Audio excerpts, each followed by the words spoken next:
ওয়ার্ডে কাজ করার সময় সবথেকে টাফ এবং চ্যালেঞ্জিং কাজ হচ্ছে এই ধরনের ফরম্যাটিং করা।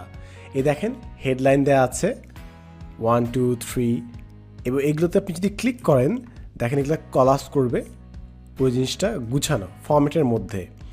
এবং আপনি যদি উপরে ডান পাশে এখানে ফাইন ট্যাবের মধ্যে যান তাহলে দেখবেন যে এখানে সবগুলো সুন্দর করে গুছানো আছে। এখন এই ধরনের ফরম্যাটিং কিভাবে করবেন যেটা ভাঙবে না এবং নির্দিষ্ট রুল অনুযায়ী স্ট্রাকচারালি কাজ করা যাবে। সো এটা তৈরি করার জন্য সবার ফার্স্টে আমি Ctrl+A প্রেস করলাম, সব টেক্সট সিলেক্ট করলাম, তারপর এখানে দেখবেন একটা সাইন আছে রাবারের সাথে, এটা ক্লিক করলে সব ফরম্যাটিং চলে যায়। দেখেন এই যে বাম পাশে সবগুলো চলে গেল আমাদের। এখন সবগুলো টেক্সট একই ধরনের হয়ে গেছে। এখন আমরা হেডলাইন বানানোর চেষ্টা করব এবং ওগুলোকে ফরম্যাটে আনার চেষ্টা করব। সো ফার্স্ট অফ অল আপনি হেডলাইন সিলেক্ট করবেন যে পার্টটা হেডলাইন দেওয়ার মতো, তারপর হোম এখানে যাবেন, হোম ট্যাবে দেখবেন এখানে এই জিনিসগুলো আছে।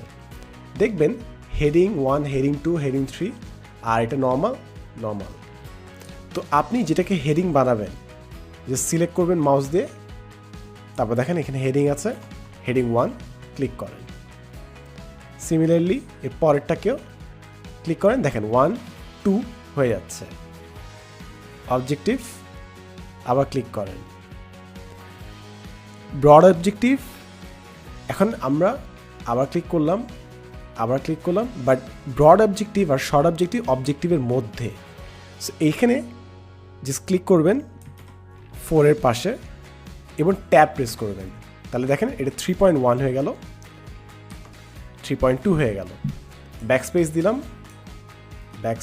আবার নর্মাল অবস্থায় ফেরত নিয়ে গেলাম। ঠিক আছে, সো ইজিলি এভাবে আপনি ফরম্যাট করতে পারেন। অথবা 3.1 বানাতে হলে দেখেন এখানে হেডিং 1 আছে আর এর পাশে হেডিং 2 আছে,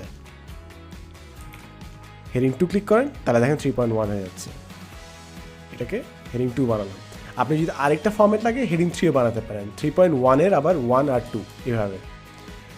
এরপর মেথোডোলজি অফ দ্য স্টাডি, আবার এটা হেডিং। এবং লাস্ট অ্যাকশন রিপিট করতে হলে আপনাকে বারবার যেখানে ক্লিক করতে হয় এমন না, আপনি যদি জাস্ট F4 প্রেস করেন, আগে যে অ্যাকশনটা করেছেন ওই অ্যাকশনটা রিপিট হয় আর কি।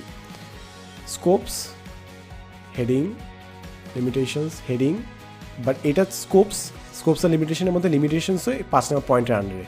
সো এখানে একবার ট্যাপ প্রেস করলাম, এখানে একবার ট্যাপ প্রেস করলাম, দেখেন এই দুইটাই 5 নম্বর পয়েন্টের ভিতর চলে আসলো। সো এভাবে ইজিলি আমরা ফরম্যাটিং কিন্তু করে ফেললাম, দেখেছেন। এবার দেখেন এখন যদি আমি ফাইন্ডে যাই, দেখবেন আমাদের কিন্তু সবগুলো হেডিংস অলরেডি করা আছে, অ্যাজ সিম্পল অ্যাজ দ্যাট। এবং আপনি জাস্ট মনে রাখবেন যখন ডিজাইনে যাচ্ছেন, দেখেন উপরে এখানে ডিজাইন সেগমেন্টে আপনার কিন্তু হেডিংগুলো ডিফারেন্ট ডিজাইনে আনতে পারেন, এটা আপনার ইচ্ছা।